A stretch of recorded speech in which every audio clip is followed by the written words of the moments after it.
Hola, ¿cómo están? Quería agregar estas charlas a los textos que tienen la unidad 4. Son de dolor abdominal, proctorragia, diarrea y constipación. Unos comentarios aparte de lo que pueden leer en el texto y espero que les resulte útil y ameno y que puedan mejorar su práctica clínica después de haber visto todas estas clases que estamos haciendo. Muchas gracias. Bueno, les quería hablar de dolor abdominal, algo que vemos todos los días en el consultorio, que puede ser de diferente gravedad, desde cosas sencillas a cosas potencialmente graves.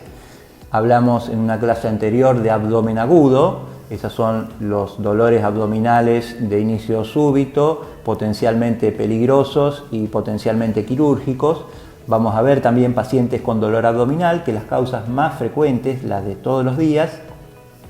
son los dolores abdominales en el contexto de dispepsia o en el contexto de colon irritable o en el contexto de una gastroenteritis aguda viral. Dejando de lado los cuadros más sencillos, que son estos, hay dolor abdominal de diferentes causas que tenemos que saber diferenciar y diagnosticar para un tratamiento. Hay dolores abdominales agudos, otros crónicos, otros intermitentes, y es importante saber qué sintomatología acompaña el dolor abdominal para orientar el diagnóstico. Si está acompañado de fiebre, si hay síntomas urinarios, si hay diarrea, vómitos, sangrado digestivo alto o bajo, o es un dolor abdominal en el hipocondrio derecho que nos haga sospechar la presencia de enfermedad hepatobiliar. Las causas de dolor abdominal, entre las que tenemos que hacer un diagnóstico diferencial, son las digestivas altas, esofagitis, gastritis, úlcera gastroduodenal, perforada o no. Reitero, la posibilidad de infarto de miocardio de cara inferior, que da dolor abdominal y no dolor torácico.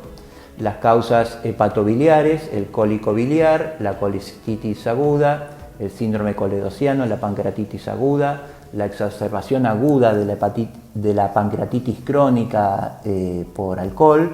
la apendicitis aguda, que comienza como un dolor epigástrico y luego se va irradiando hacia fosa ilíaca derecha, pero tener siempre en cuenta que hay pacientes que pueden tener apendicitis retrocecal, entonces el dolor no es en fosa ilíaca derecha, sino en flanco derecho, y eso nos puede confundir, siempre hay que tenerlo en cuenta. Es bastante frecuente la posibilidad de un apéndice retrocecal. El dolor de la diverticulitis aguda con dolor del lado izquierdo, el dolor del cólico renal muy frecuente, menos frecuente la pielonefritis o infección urinaria alta, y el dolor abdominal de patología ginecológica, ya sea como complicación del embarazo o de origen ovárico o tubario, por ejemplo en el caso de enfermedad pélvica inflamatoria en mujeres. Dos cuadros muy frecuentes que pueden tener dolor abdominal hipogástrico, que se ven con mucha asiduidad, es la obstrucción prostática total, con la formación de un globo vesical que es palpable y hay que desobstruirlo rápidamente mediante la colocación de una sonda vesical, teniendo en cuenta que si han pasado muchos días puede haber poliuria de salida, y eso es muy complicado, por ejemplo, para un paciente anciano. Las complicaciones del ionograma que se pueden presentar hasta que la poliuria de salida se soluciona.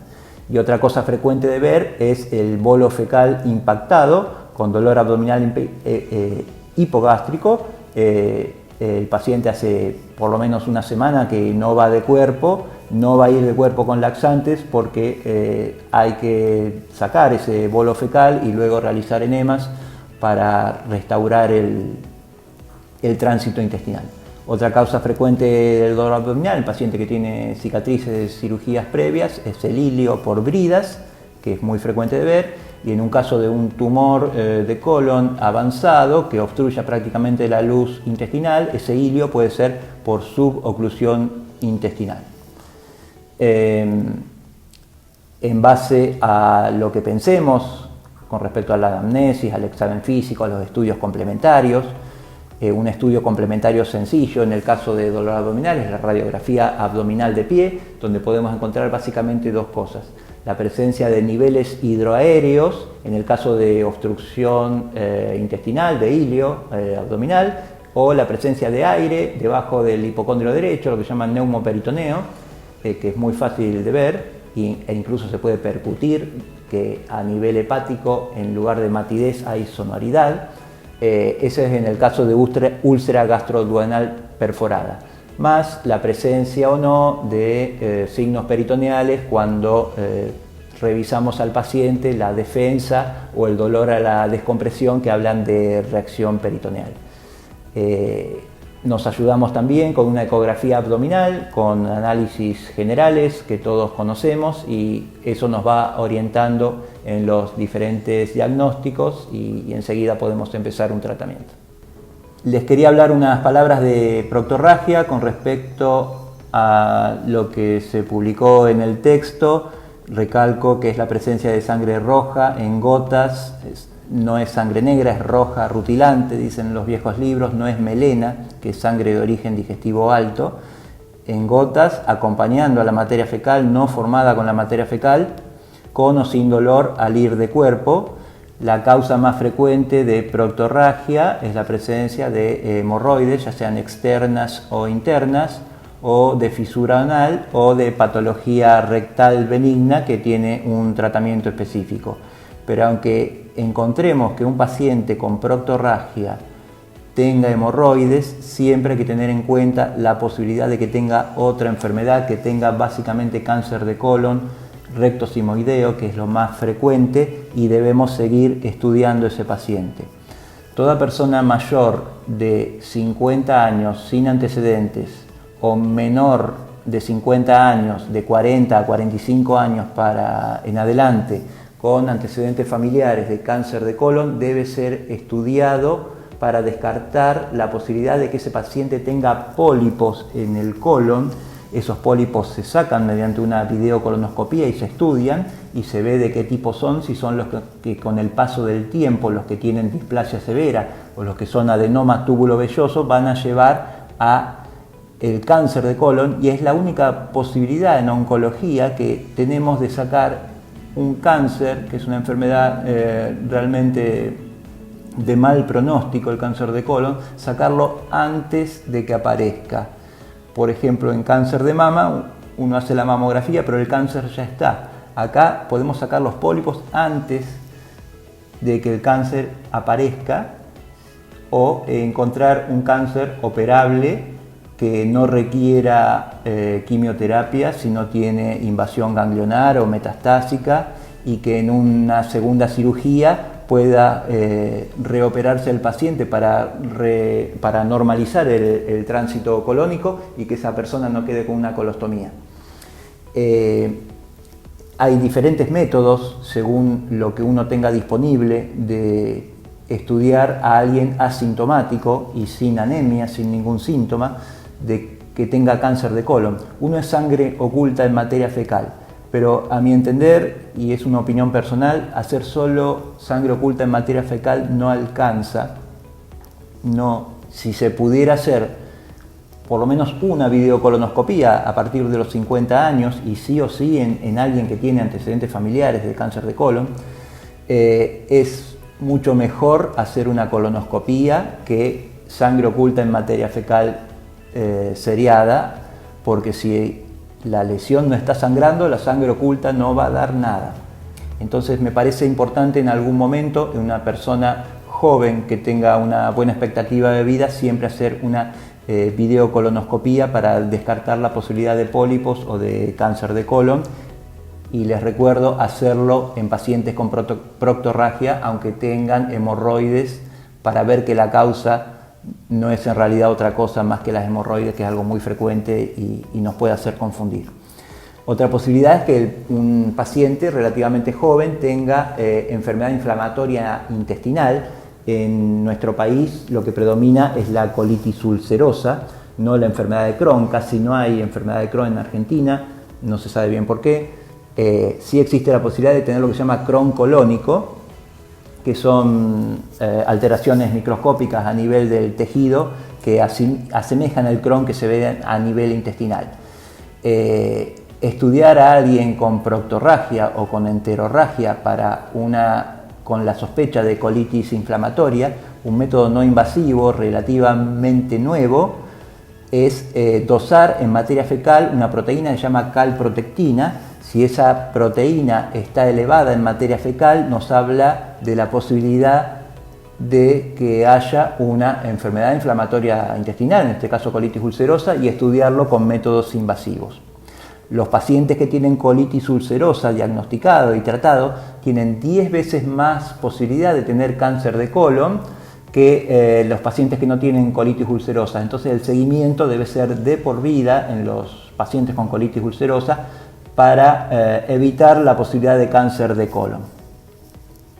El tratamiento de la proctorragia es el tratamiento que hace el proctólogo de las hemorroides, fisuras, cirugías, lo que haga falta, y por sobre todo siempre pensar en la posibilidad del cáncer de colon en pacientes con proctorragia, y en los que no tengan ningún síntoma también estudiarlos a partir de determinada edad según sus antecedentes. Les quería hablar unas palabras de diarrea, complementando a lo que está en el texto. Sabemos que hay diarreas agudas y diarreas crónicas. Hablamos de diarreas agudas, las que llevan menos de 14 días, y hablamos de más de 3 deposiciones por día de materia fecal líquida, con o sin sangre. Y de diarreas crónicas en aquellos pacientes que tienen diarrea más de 3 deposiciones por día durante más de 30 días, lo que habla de la posibilidad de un cuadro más importante y más grave en el caso de tener una diarrea crónica. La gran mayoría de las diarreas son la diarrea del colon irritable y la diarrea aguda de causa viral autolimitada, que es un cuadro muy frecuente y generalmente con solo dieta y tratamiento sintomático se soluciona. Pero hay posibilidad de que algún paciente tenga una diarrea bacteriana, y dentro de las diarreas bacterianas conocidas, ustedes saben la salmonela, que es un cuadro realmente peligroso, y quería enfocar sobre todo la posibilidad de que alguien tenga diarrea por el germen conocido como Clostridium difficile, que es un germen que se desarrolla cuando un paciente ha tomado antibióticos durante mucho tiempo por diferentes causas, por ejemplo después de procesos odontológicos, y esos antibióticos que barren la flora intestinal normal, que es necesaria para mantener un equilibrio biológico de los gérmenes en el intestino,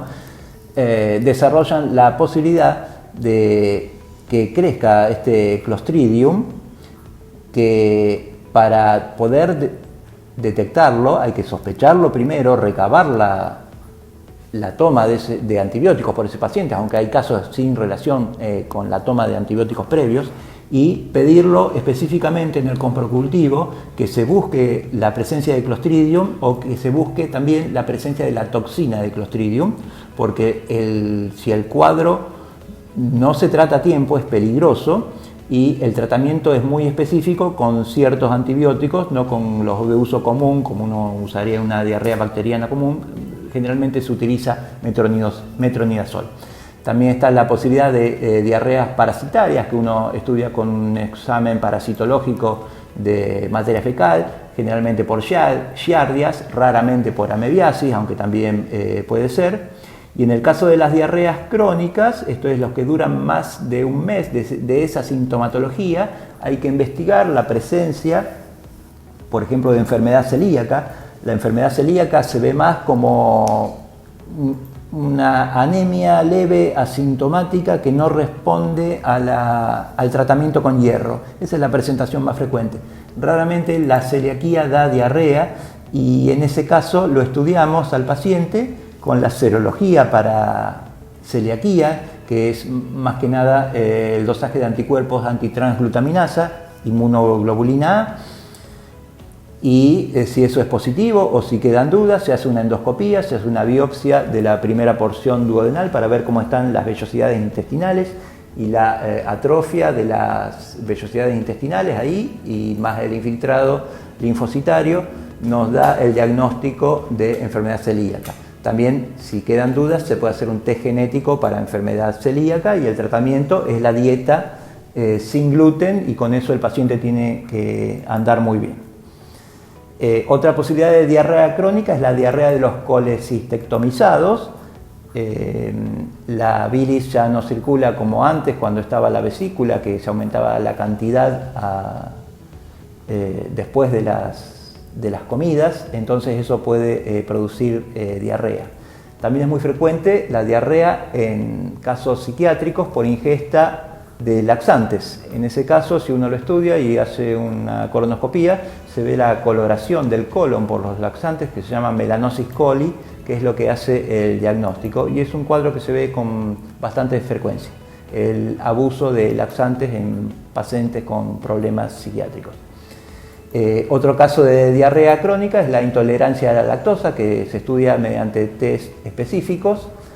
Y otro caso también por el uso indiscriminado de antibióticos es el sobrecrecimiento bacteriano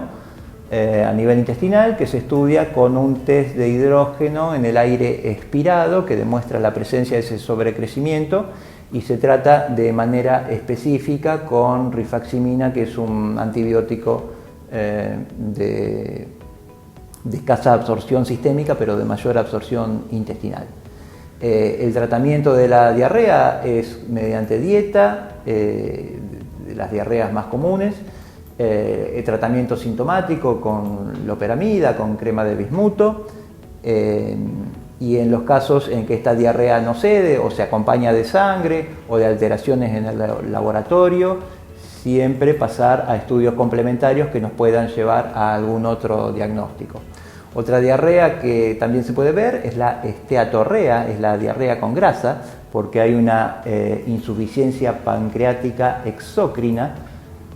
por pancreatitis crónica en el alcohólico, y eso se estudia con test específicos para dosar los niveles de lípidos en materia fecal y nos lleva al diagnóstico. Y en una ecografía abdominal, por ejemplo, veremos el páncreas disminuido de tamaño y atrófico y con secuelas de pancreatitis aguda, si es que ha tenido eso previo, con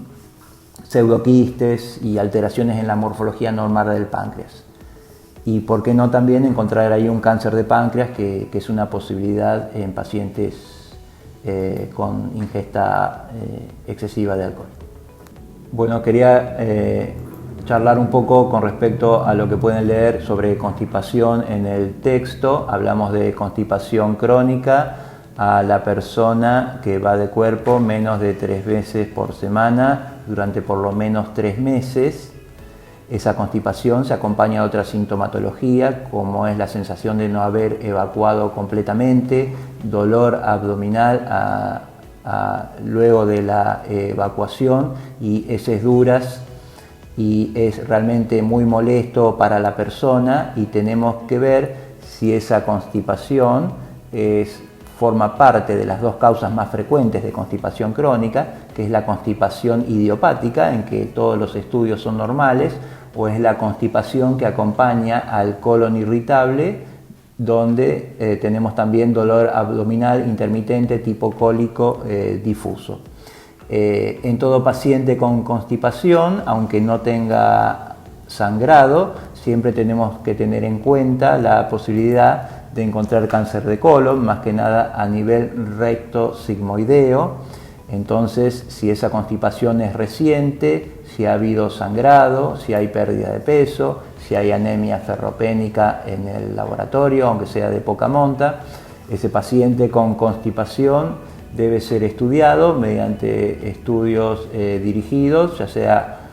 rectosigmoidoscopía, que llega hasta 35 centímetros del margen anal, o con una que eso es sin anestesia general, o mediante una videocolonoscopía,